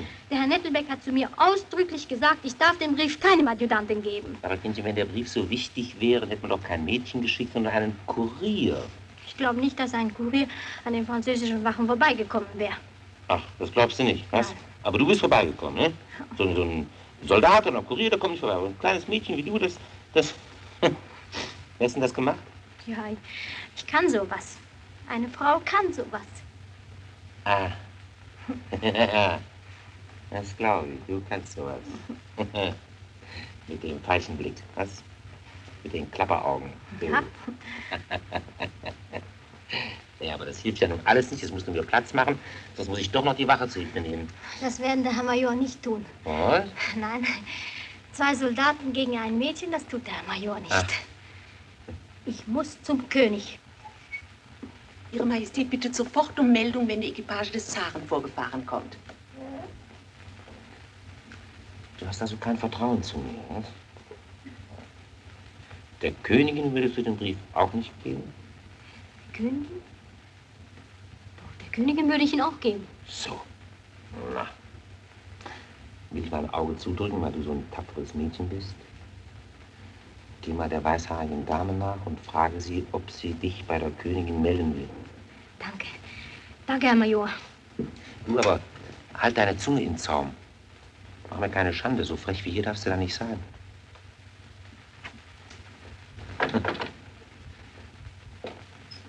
Tja, Demoiselle, ich habe keine Zeit. Liebe Dame, ich weiß nicht, wer Sie sind oder wie ich Sie anreden muss. Entschuldigen Sie bitte, wenn ich mich falsch benehme. Aber ich bin in der Adjutantur seiner königlichen Majestät gewesen und man hat mich einfach abgewiesen. Ja, das kann ich mir denken. Der König kann doch nicht jedes hübsche Mädchen empfangen. Ich komme aus Kolberg. Aus Kolberg? Du kommst aus Kolberg? Ja, ich bringe einen Brief des Bürgerrepräsentanten von Kolberg. Die Königin erwartet zwar seine Majestät, den Zaren Alexander von Russland, aber vielleicht hat sie für eine Nachricht aus Kolberg doch noch etwas Zeit übrig. Ich will es versuchen.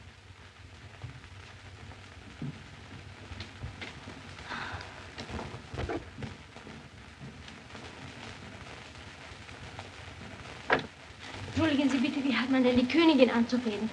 Mit Eurer Majestät. Euer Majestät, danke. Euer Majestät, ich bitte Eure Majestät, diesen Brief huldvollst entgegennehmen zu wollen. Die Bürger von Kolberg wollen ein leuchtendes Beispiel für alle Bürger Preußens sein. Die Bürger von Kolberg wollen ein leuchtendes Beispiel für alle Bürger Preußens sein. Wie hat Nettelbeck gesagt? Die Bürger von Kolberg wollen sich eher unter den Trümmern begraben lassen, als ihrem König und ihrem Lande untreu werden. Euer Majestät, ich bitte, Euer Majestät, ich bitte euer... Ach Gott. Kommen Sie, mein Kind.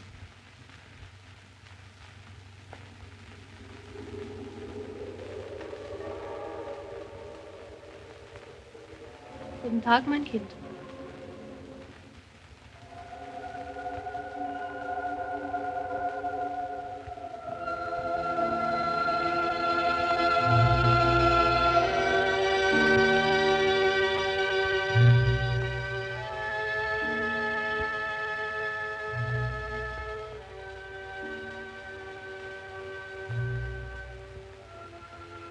Was bringst du uns aus Kolberg?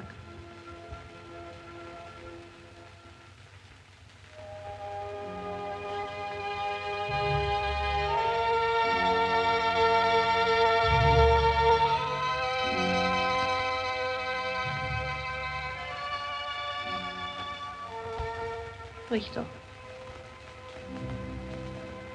Euer Majestät.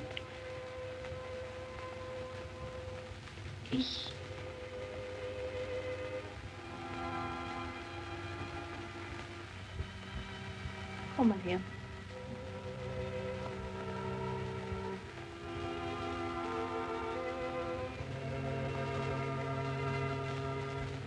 Dann sag doch, was du auf dem Herzen hast. Ich habe doch keine Zeit.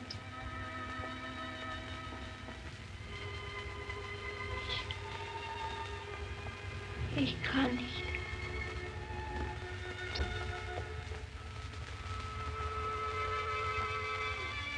Ich lasse mir täglich von Kolberg berichten. Du kannst sehr stolz sein auf deine Vaterstadt.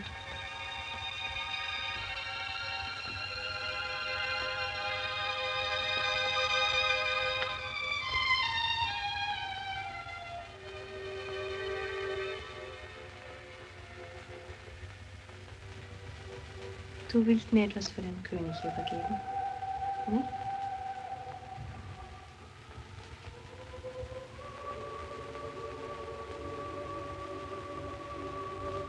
Na geh.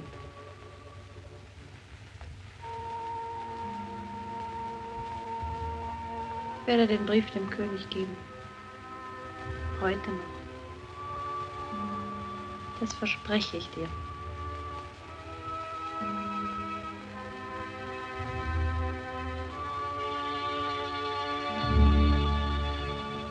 Majestät, seine Majestät der Zar ist vorgefahren. Danke.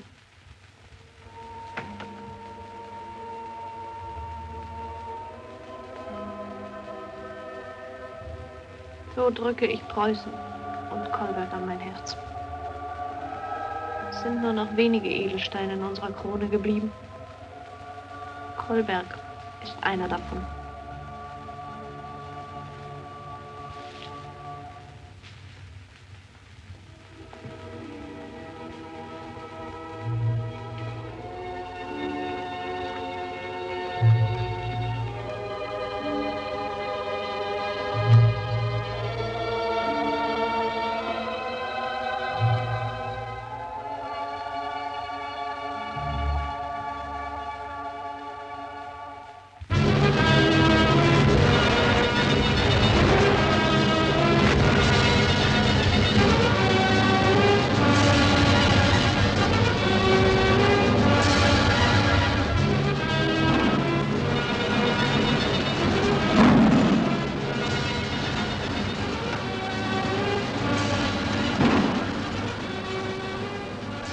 Seid ihr verrückt geworden? Was macht ihr denn da? Wir heben einen Graben aus. Wir müssen aber Barrikaden bauen. Uns Pasta aufreißen. Sie müssen hinten rumfahren, an der Passante lang. Ja, den Teufel doch! Wer hat denn den idiotischen Befehl gegeben? Kommandant? Ja, natürlich, der Kommandant! Zuschippen! Sofort wieder alles zuschippen! Pflastern, genauso wie vorher, verstanden? In einer Stunde bin ich wieder zurück. Und klar durch Gott, wenn nicht alles in Ordnung ist, so. Aber der Kommandant hat... Zuschippen, habe ich gesagt! Dieser Herr Nettelbeck ist schon wieder da. Soll ich ihn abweisen? Das passt ja großartig. Da können Sie ihn gleich selbst kennenlernen. Soll reinkommen. Herr Nettelbeck? Sagen Sie mal, haben Sie den Befehl gegeben, das Straßenpflaster auf der Straße vom Gelder Tor aufzureißen? Tja, ich. Sehen Sie mal an. Ich habe das befohlen.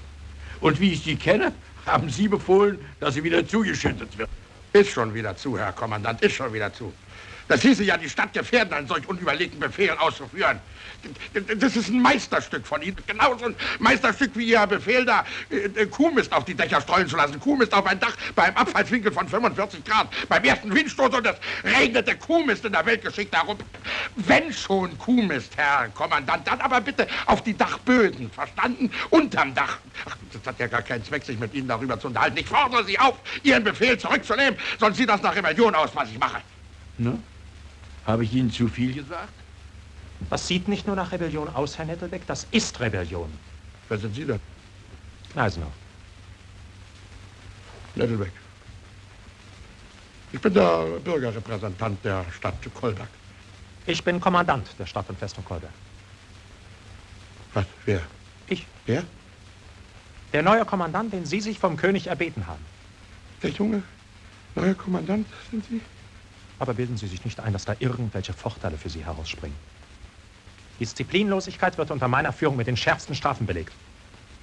Gehen Sie also schnurstracks zurück zum Gelder Tor und heben Sie Ihren Gegenbefehl wieder auf. Ich bin Führer der Bürger von Kolberg. Sie wollen führen und können nicht gehorchen? Herr Kommandant, lassen Sie sich doch erklären, wenn wir das Straßenpflaster jetzt aufreißen, Ich habe mit dann Ihnen nichts zu verstopfen reden, unsere bis Sie Fahrt. kommen und mir melden, dass der Befehl ausgeführt ist.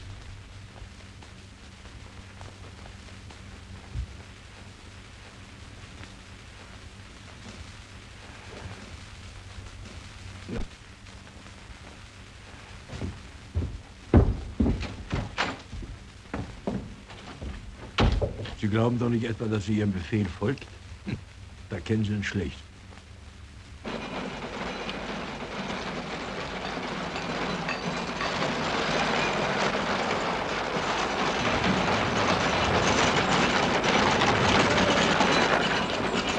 Gleich fertig, Herr Nettelbeck. Den Graben wieder aufreißen. Ja, was Sie anders hören? Den Graben wieder aufreißen, habe ich gesagt. Der Verkehr wird umgelegt an der Versande entlang. Also rede die Kartoffeln raus aus den Kartoffeln. Ja, was ist denn nur? Mit der Ruhe, Vulko. Immer mit der Ruhe, nicht? Tut mir leid, dass ich euch die doppelte Arbeit machen muss, aber Befehl ist Befehl. Befehl ausgeführt. So. Es interessiert mich, Herr Nettelbeck, Ihre Meinung zu hören. Auf einmal? Ja, denken Sie mal an. Warum sollte die Straße nun nicht aufgerissen werden? Ist doch die Einfallsstraße. Die Franzosen sitzen direkt vor dem Gelder Tor und wenn sie die Stadt eindringen, dann... Müssen wir wieder rausgeschmissen werden, jawohl. Wir wollen doch keine Fallgruben bauen, in die wir selber reinfallen. Warum sollen wir denn selber reinfallen? Na, nun stellen Sie sich einmal vor, es bricht Feuer an der Straße aus. Und wir kommen mit unserer Spritze nicht durch. Da kann doch ein Brandherd entstehen, der sich über die ganze Stadt ausbreitet, bloß weil wir mit unserer Spritze nicht durchkommen. Das ist richtig. So. Vorhin war es Rebellion. Das war es trotzdem. Das verstehe ich nicht. Das ist zu hoch für mich. Setzen Sie sich mal hin. Ja, was meinen Sie wohl, was daraus wird, wenn jeder nur den Befehl ausführen würde, den er für recht und sinnvoll hält? Zugegeben, im vorigen Fall hatten Sie recht. Ja, aber kommt es denn darauf an? Dann wären wir auf dem besten Weg zur Anarchie. Herr von Gneisenau, allen Respekt vor Ihrem Amt. Aber den gleichen Respekt verlange ich auch für mein Amt. Wenn ich als Bürgerrepräsentant von Kolberg einen Befehl für unsinnig halte, dann führe ich ihn auch nicht aus, und wenn er 10-mal vom Stadtkommandanten kommt, damit wir uns gleich von Anfang an richtig verstehen. Nettelbeck, ich will vergessen, was Sie eben gesagt haben. Hören Sie, ich will es vergessen, weil ich Sie brauche. Wir müssen zusammenarbeiten, nicht gegeneinander. Hand in Hand. Aber meine erste Forderung ist, dass nicht jeder das für Recht erklären darf, was er für Recht hält. Ich kann nur das Recht brauchen, das aufgebaut ist auf Gesetz und Disziplin. Ist denn das wirklich zu hoch für ihn? Also... Nein, ich glaube es ihm nicht, dass das zu hoch für ihn ist. Er ist bloß trotz seiner 70 Jahre ein... 69 bitte, ja, 69, nicht übertreiben. Naja, also schön, 69. Trotz seiner 69 Jahre ist er ein jugendlicher Hitzkopf. Um nicht zu sagen Dickkopf. Aber wenn Sie mir helfen wollen, dann müssen Sie diese Dickköpfigkeit ablegen. Wenigstens bis Kolberg frei ist. Und Sie wollen mir doch helfen. Sie sind doch der Vater der Stadt. Sie wollen mir doch helfen. Sagen Sie mal, wie reden Sie eigentlich mit mir? Wie mit einem, dem ich gut Freund sein möchte. Mit dem ich durch dick und dünn gehen kann. Von dem ich weiß, dass er die Stadt und seine Heimat mehr liebt als sich selbst. Preußen! Deutsche! Ein schweres Schicksal liegt auf eurer Stadt und auf unserem unglücklichen Vaterland. Stärker als das Schicksal ist der Mut, der es trägt. Wenn ihr es nicht gewagt hättet, dem Fremden Eroberer Trotz zu bieten, stünde ich heute nicht hier. Das schmiedet uns zusammen. Keine Liebe ist heiliger als die Liebe zum Vaterland. Keine Freude ist süßer als die Freude der Freiheit. Aber ihr wisst, was uns blüht, wenn wir diesen Kampf nicht ehrenvoll gewinnen. Darum, welche Opfer von dem Einzelnen auch gefordert werden mögen, sie wiegen die heiligen Güter nicht auf, für die wir kämpfen und siegen müssen, wenn wir nicht aufhören wollen, Preußen und Deutsche zu sein. Bürger und Soldaten, vom Karrensknecht bis zum Bürgergeneral. Ihr werdet doch nicht schlechter sein wollen, als eure Väter waren. Wagt ihnen zu gleichen. Ihr habt ihr Beispiel. Nun gebt ein Beispiel. Die beste Verteidigung einer Festung ist der Angriff.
einfahren. Du musst. Aber Kind, guck dir doch das an.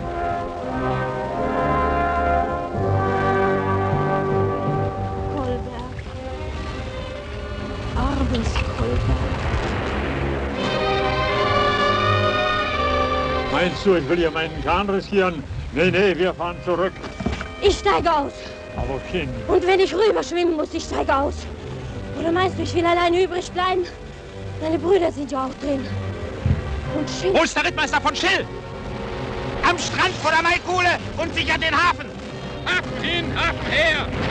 Wir müssen die Bereitstellungen der Franzosen von der Flanke her zusammenschießen. Vom Hafen droht keine Gefahr. Immer in die Flanke, immer in die Flanke.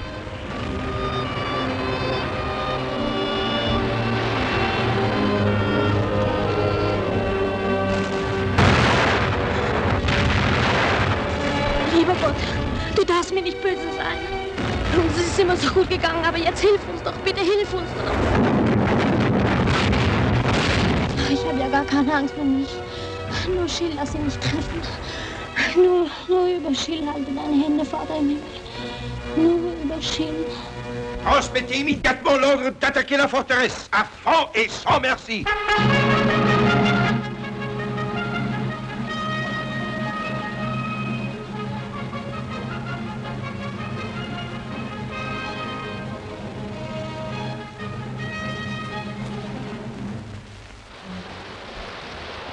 Ruhe, Ruhe. Immer rankommen lassen.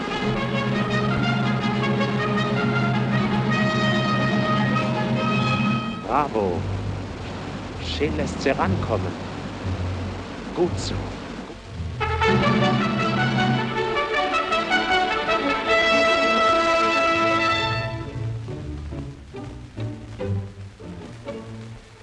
Les Prussiens ne tirent pas. Mais où reste donc l'artillerie de Gneisenau?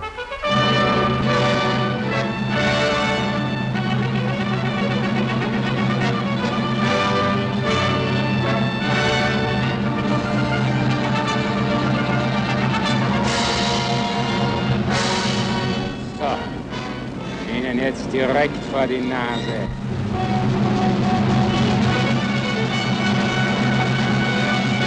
Alle Geschütze zu gleicher Zeit. Feuer!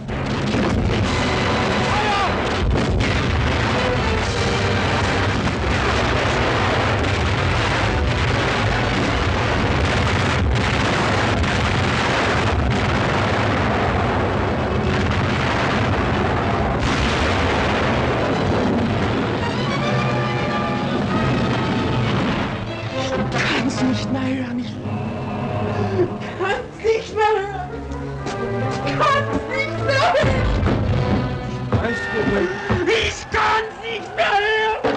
Deshalb brauchst du doch nicht so zu schreien. Wir müssen's doch alle hören. Chill! Es ist kein Durchkommen. Die Straße nach Wollin ist vollgestopft voller Franzosen. Wir haben es versucht. Die Leute waren tapfer. Wir haben es ja versucht. Hunderte sind's. Kavallerie? Kavallerie, Infanterie und Artillerie. Es wimmelt. Verflucht, Juki. Ohne den Weg nach Wollin sind wir verloren. Das ist unser Rückgrat. Wenn sie uns das zerbrechen, dann sacken wir in die Knie. Da gibt's nur noch eins. Du musst den Feind hier aufhalten, schießen bis zur letzten Patrone. Ich? Und du? Ich schlag mich durch. Du kommst nicht durch. Es nützt nichts. Du kommst nicht durch. Na schön, wenn nicht zu Fuß, dann eben zu Schiff. Und wenn in Wollin schon die Franzosen sitzen? Dann muss ich weiter bis Stralsund. Mein Herr, wir werden den Kampf aus der Stadt heraus vor die Wälle und Bastionen legen. Hier. Hier in der Maikuhle liegt Schill mit seinem Freikorps und schützt den Hafen. Von Norden haben wir das Fort Münde. Das ist in unserer Hand. Im Osten ist der Wolfsberg. Der Wolfsberg soll dann das Zentrum unserer Verteidigung ausmachen. Ganz ungeschützt sind wir von Süden her. Und hier, meine Herren, muss ich an den Opfersinn der Bürger die größte Anforderung stellen. Die Tore der Wasserschleusen müssen geöffnet werden und das anliegende bebaute Land rücksichtslos unter Wasser gesetzt werden, wie das hier in der Karte schon eingezeichnet ist, damit es dem Feind eben nicht gelingt, von Süden her in unsere Stadt einzudringen.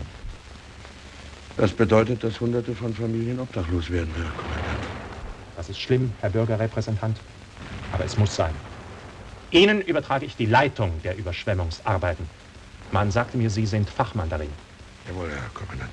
Sie haften mir dafür, dass die Inundation schnell und rücksichtslos durchgeführt wird.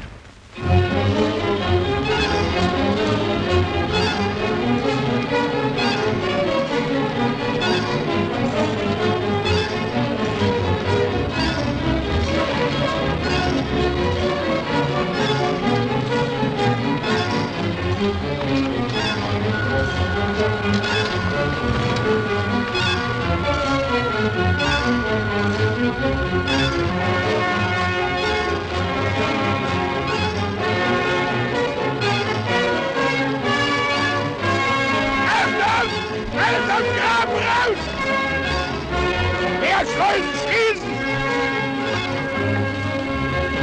Grafenschleuse, auf!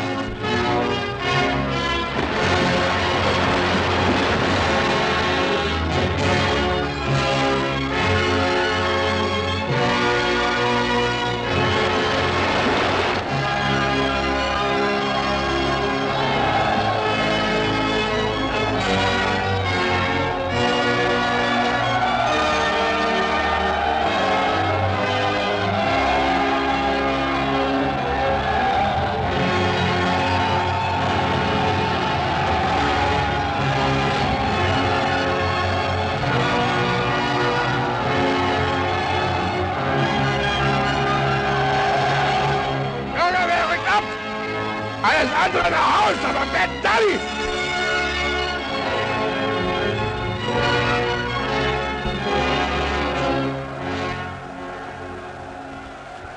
Großartig klappt das. Jetzt kriegen wir auch das Wasser nach Osten rüber. Schrecklich ist das schon. Mir wird ganz kalt dabei. Wo ist der denn dahin? Wo wollen Sie denn hin, Menschenskind? Das ist ja Klaus! Klaus!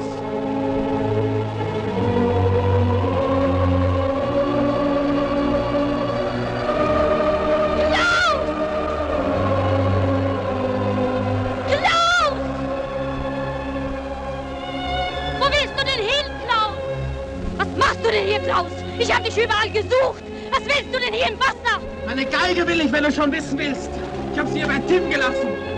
Seine Drecksache rausgeholt, aber meine Geige ist nicht lebenswichtig, sagt dieser Bauer. Die ist ja auch gar nicht so wichtig.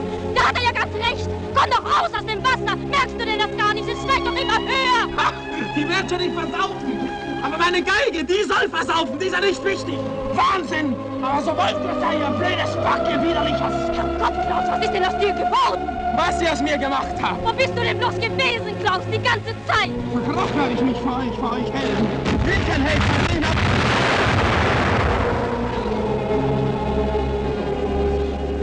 Klaus! Klaus!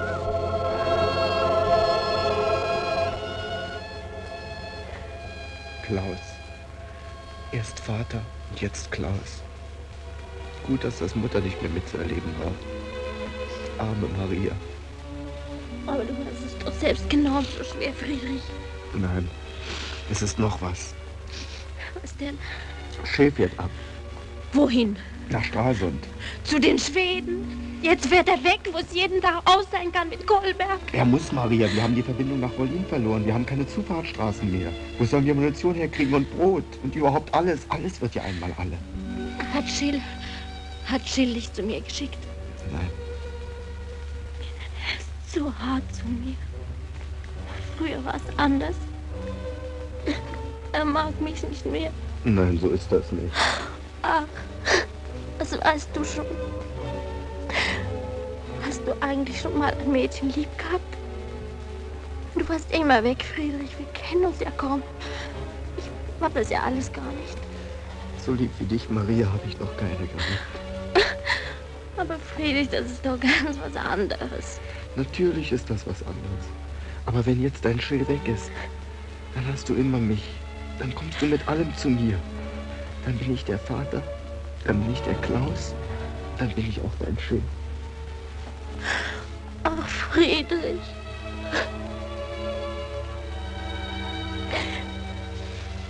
Wann fährt er weg? So gegen 4. Wo? Am Strand vor der Maikuhle.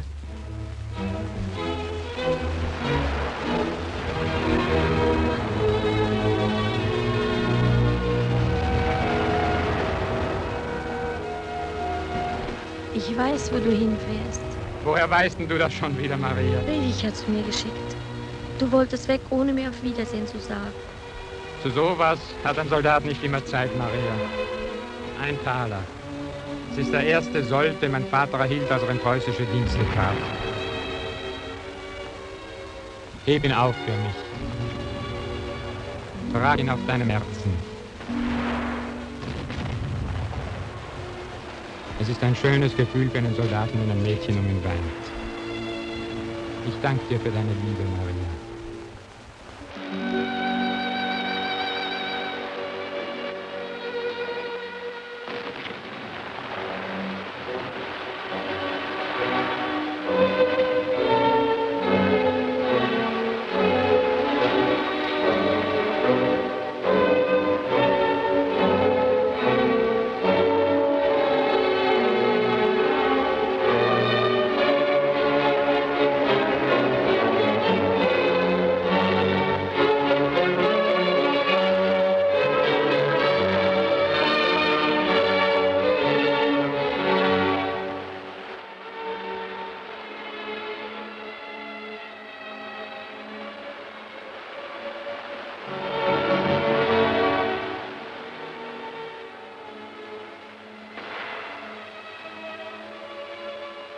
Stralsund wird sein Grab sein.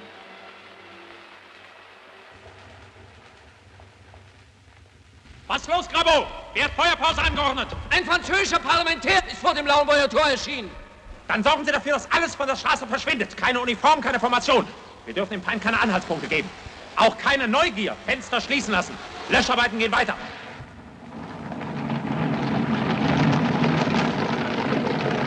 Na, wo wollt ihr denn hin?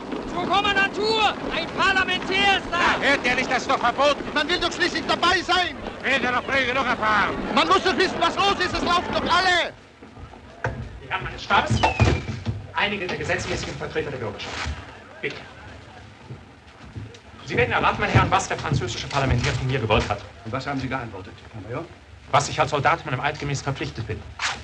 Aber nun sollen ihm die Bürger von Kolberg selbst die Antwort erteilen. Er glaubt nämlich, dass die Bürger von Kolberg die Übergabe wünschten. So. Und dass nur mein Ehrgeiz als Kommandant der Übergabe im Wege steht. Bitte, Herr Parlamentär, wollen Sie neben mich an das Fenster treten. Bürger von Kolberg! Der Generalissimus der französischen Belagerungsarmee hat mich durch diesen Herrn Parlamentär aufgefordert, den Widerstand aufzugeben, die Tore der Festung zu öffnen. Es geht um eure Stadt. Lasst mich sagen, um unsere Stadt. Um euer Leben, um eure Häuser, um eure Frauen und um eure Kinder. Ich habe dem Parlamentär gesagt, dass wir lieber sterben wollen, als unsere Stadt den Feinden übergeben. Wer nicht meiner Meinung ist, der kann es mir jetzt zurufen.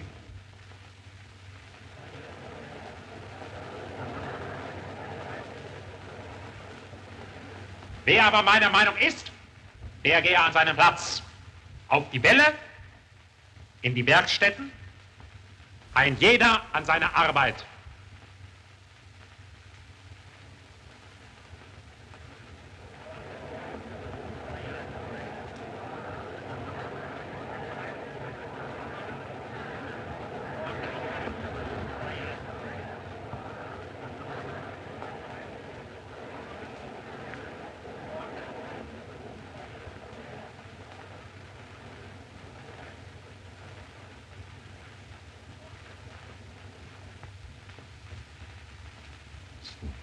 Mein Adjutant wird Sie aus dem Tor begleiten. In einer Viertelstunde können Sie in Ihrer vierspännigen Galakutsche bei Ihrem neuen Generalherrn von Loison sein.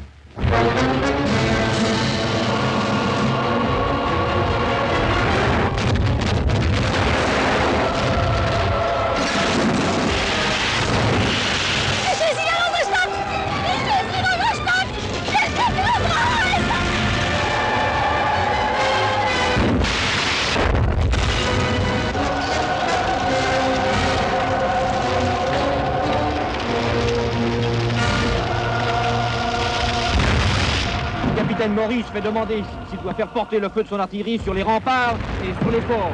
L'infanterie attaquerait en même temps. Le feu de l'artillerie doit rester sur la ville.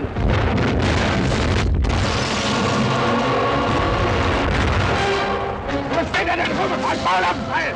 Los, schert euch auf wunderbarer Straße. Noch sinnlos hier. Und jetzt in Gefahr zu begeben. Gib mal eine Decke her. Sind Sie draußen, Haus der Dettelbeck, ziehen Sie sich um. Tun Sie ja den Tod so nass, wie Sie sind. Doch schließlich kein Jüngling mehr. Macht das hier schon alleine.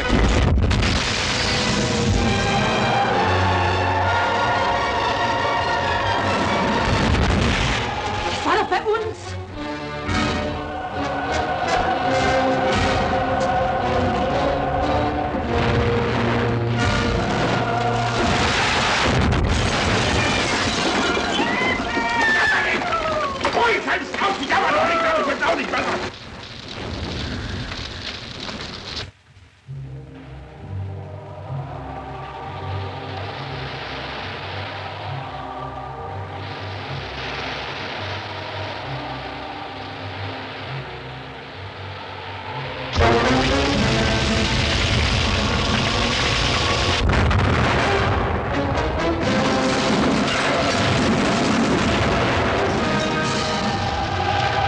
Jahre habe ich da gewohnt. Nur verbrannt. Ach, das Leben geht weiter.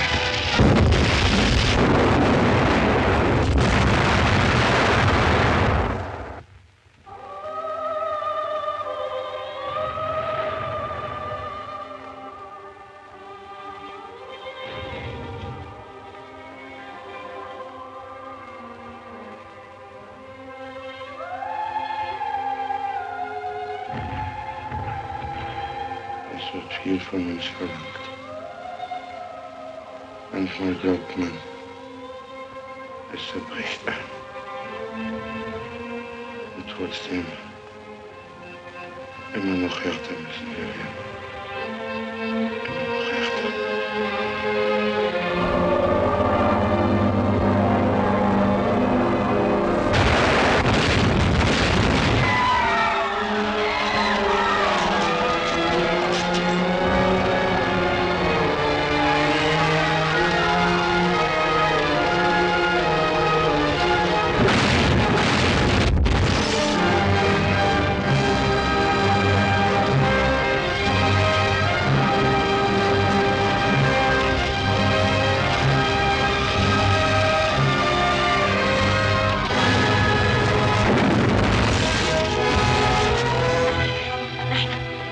So allein im Keller und mein Mann den ganzen Tag draußen.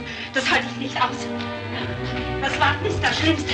Da ist schon am besten, man tut etwas. Und wer bleibt bei den Kindern? Bleib du hier, Maria. Ich komm bald wieder.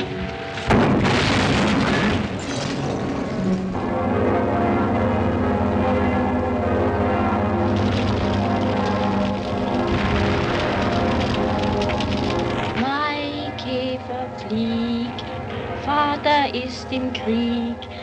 Mutter ist in Pommerland, und Pommerland ist abgebrannt. Pommerland ist abgebrannt.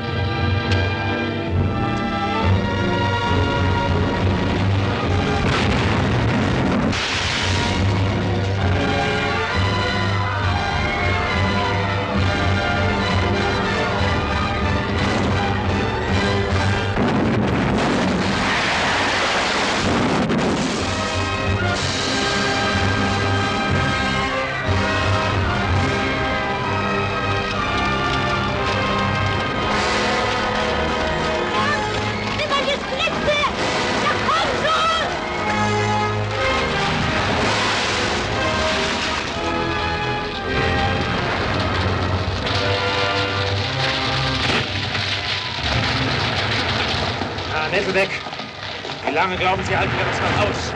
Wenn es sein muss, noch eine ganze Weile, Herr Kommandant. Die Häuser können Sie uns verbrennen, unsere Erde nicht. Und wenn wir nicht als Menschen leben können, dann leben wir immer als Maulwürfe.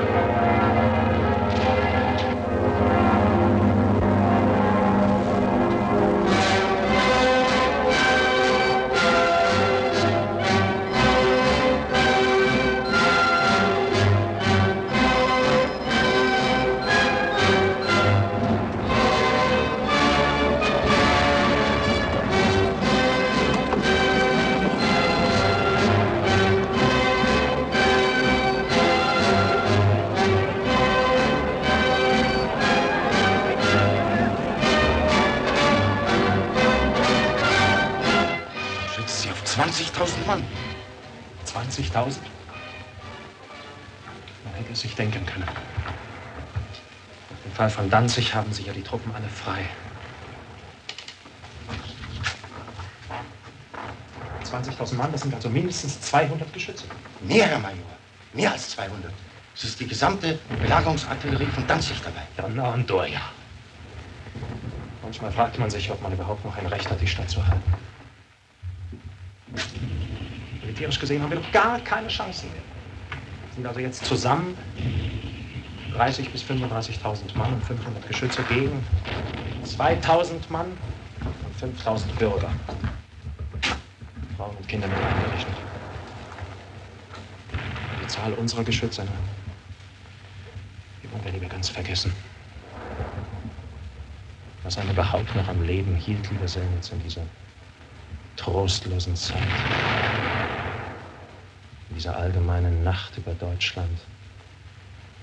Was war das noch? Ein Stern glimmte. Kolberg. Den Stern verlöschen.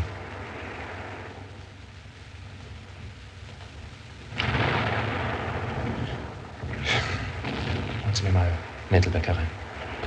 Sacré-bleu! Toujours pas de drapeau blanc, général Vitry. Et toujours pas de parlementaire de Gneisenau. Toujours pas, général Loiseau. C'est pas possible! Impossible d'attendre plus longtemps. D'ailleurs, vous le savez, Tilsit. Oui. Depuis hier, on négocie à Tilsit. On lui a donné l'ordre de cesser le feu. Nous agissons maintenant contre l'ordre de l'empereur. Je sais, monsieur Vitry. Je le sais.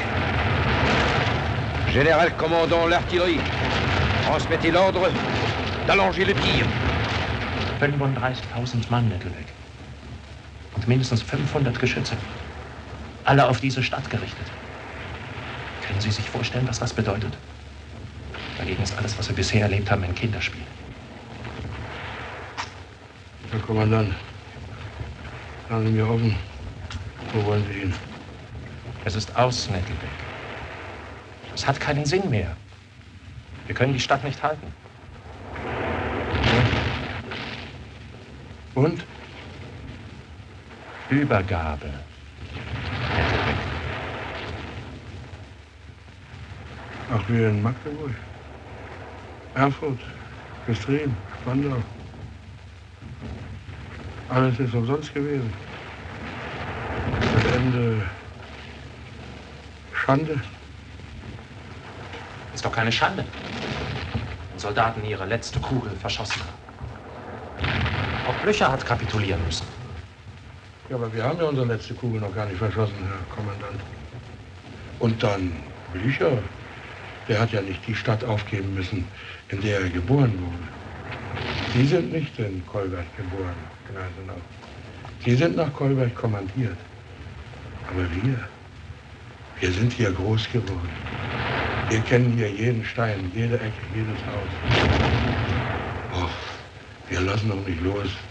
Und wenn wir uns mit unseren Nägeln in unseren Boden einkrallen an unsere Stadt, wir lassen nicht los. Nee. Da muss man uns die Hände einzeln abhacken oder uns erschlagen, einen nach dem anderen. Also, können wir alten Mann doch die Schande nicht antun und unsere Stadt dem Napoleon-Preis geben. Ich hab's ja auch unserem König versprochen. Lieber unter den Trümmern begraben als kapitulieren. Gneisenau. Gneisenau. Ich habe noch niemals vor einem Menschen gekniet. Jetzt tue ich's. Kolberg darf nicht aufgegeben werden. Gneisenau. So wollte ich's von Ihnen hören, Nettelbeck. Jetzt können wir zusammen sterben.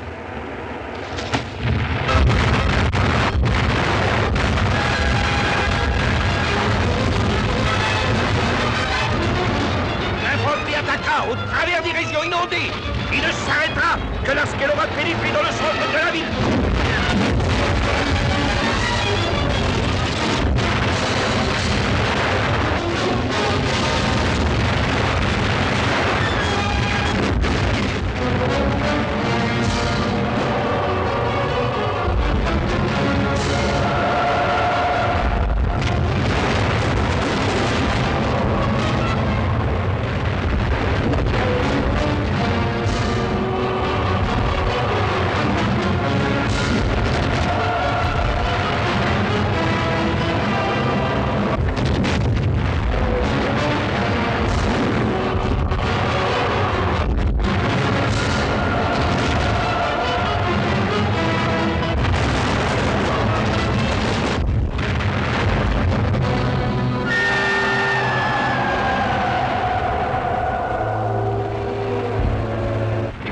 Se battent comme des lions. Nos pertes sont énormes. Je ne sais jusqu'à quel point nous pourrons supporter la responsabilité. Le chiffre de nos pertes dépasse aujourd'hui celui de la population de Colbert. Vous ignorez que l'empereur a promis le titre de duc de Colbert au conquérant de cette ville fortifiée. Votre titre de duc coûte une armée à l'empereur. Il faut que vous fassiez cesser le feu. Assez, monsieur de Vitry. Nous avons chassé les armées de l'Europe devant nous comme des lapins. Et aujourd'hui, nous devrions capituler devant une poignée de paysans camochards de Poméranie. Majesté l'empereur connaît mieux que vous les limites de notre puissance. Lieutenant Bergère, vous refusez en qualité de général en chef. C'est moi, en ma qualité de général commandant l'artillerie, qui donnerai le commandement de cesser le feu. Et j'en porterai toute la responsabilité. Sur ma tête, s'il le faut. Faites cesser le feu immédiatement.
Hast du Maria nicht gesehen? Nee, sie wird auf dem Marktplatz sein. Sicher ist sie auf dem Marktplatz.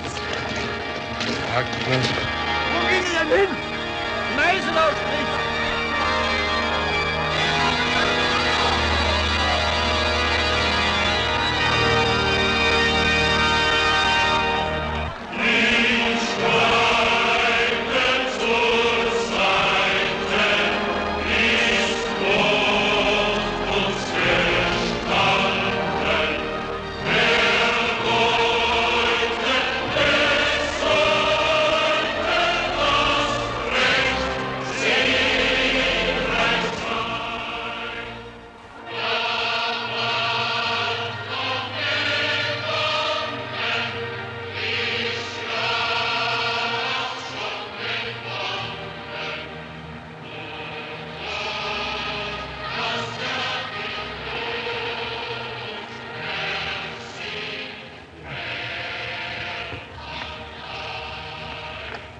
Da unten fuhr Schill ab. Ja. Du hast alles hergegeben, Maria, was du hattest. Aber es war nicht umsonst. Der Tod ist verschlungen in den Sieg. So ist das nun mal. Und das Größte wird immer nur in Schmerzen geboren. Und wenn einer die Schmerzen für uns alle auf sich nimmt, dann ist er groß. Du bist groß, Maria. Bist ja auch auf deinem Platz geblieben. Hast deine Pflicht getan und dich nicht gefürchtet vom Sterben. Du hast auch mitgesiegt, Maria. Du auch.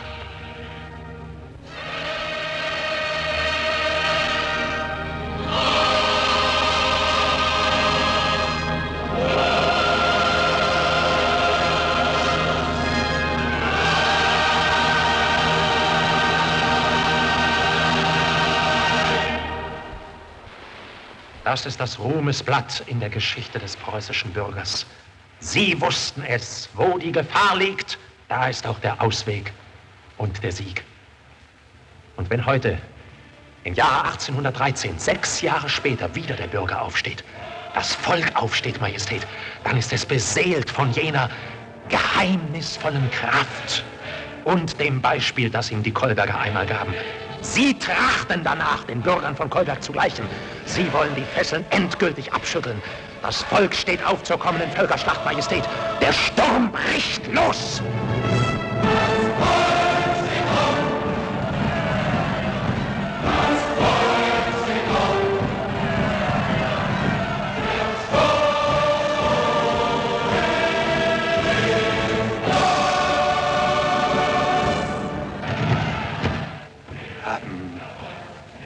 Recht.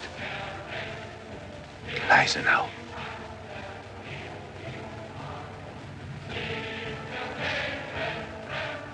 An mein Volk. 1813. Im Jahre der Freiheit. Aus Asche und Trümmer wird sich wie ein Phönix ein neues Volk erheben. Ein neues Reich.